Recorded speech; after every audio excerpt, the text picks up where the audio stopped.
जाडो महिना फुल फुल्न अलिक गाह्रै रहेछ। यसलाई पनि हावापानी मिल्नै पर्ने रहेछ।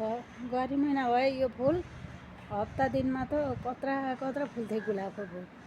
अहिले त लाई लागेर फुलै नफुल्ने, धेरै फुलै नफुल्ने, सबै लाइले खाइसक्यो। के गर्ने, यस्तो विधि भइसक्यो लाइले। हेर लाई कति लाई लागेको, नारायण शिव। यसलाई पनि खाइसक्यो। अब गरम महिना भए बुरुरुरु राता राता फुल फुल्थ्यो।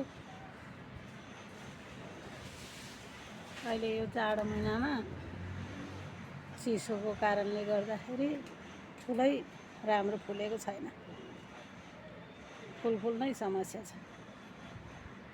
गरम महिना भएदेखि यही गुलाबको फुल पनि कत्रो फुल्थ्यो।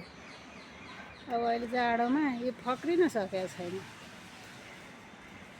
हेर्नुहोस् है साथीहरू, हाम्रो बारीमा त यो गुलाबको फुल चिसोको कारण फक्रिन्छ छैन। हजुरहरूको बारीमा यो फुल जाडोकोमा नि ठुल्ठुलो हुन्छ कि कस्तो हुन्छ? अब यो त महिना दिन लाग्छ ठुलो हुन त हुन्छ, तर 1 महिना लाग्छ।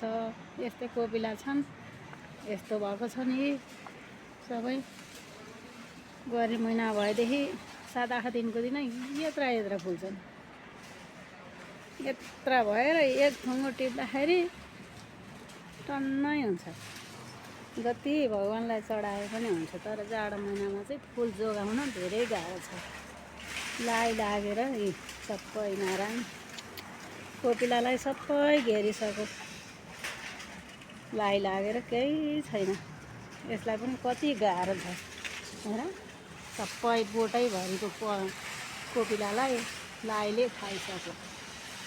जताततै लाई छ।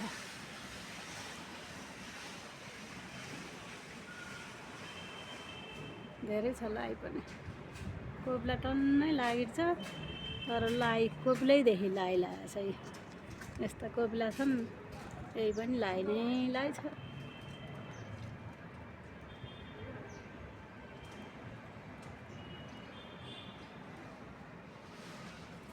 हवस् त, धन्यवाद साथी हो। यो भिडियोलाई हजुरलाई मन पर्यो भने लाइक गरिदिनु, कमेन्ट, सेयर, सब्सक्राइब गरिदिनु होला। धन्यवाद।